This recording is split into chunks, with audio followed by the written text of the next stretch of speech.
Ayan, si Sis Kat. Sis Kat. Diligan mong mabuti yan, oh. Sis Kat.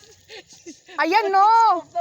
Ayan, Sis Kat. Yan. Patay nagkawali kayo, Lorenzo.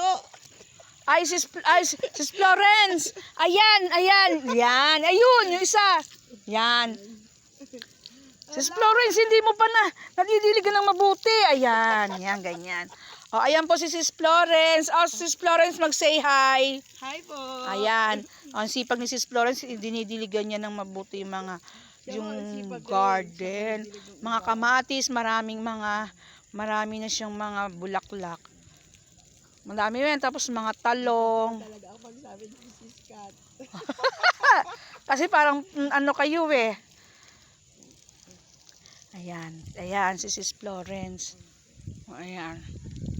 O, madami siyang dinidiligan ng mga puno ng kamatis. Kamatis po yung puno na yan. May mga bunga na. Ayan, o. Malawak po ito. Ito, ayan po. Ang katunayan na talagang malawak po. Marami pang didiligan si Sis Florence. O, ayan. May upo pa doon. May mga pinya pa nga po. Basta masipag ka lang magtanim dito, ang dami mong matatanim talaga. Tapos, hindi ka magugutom.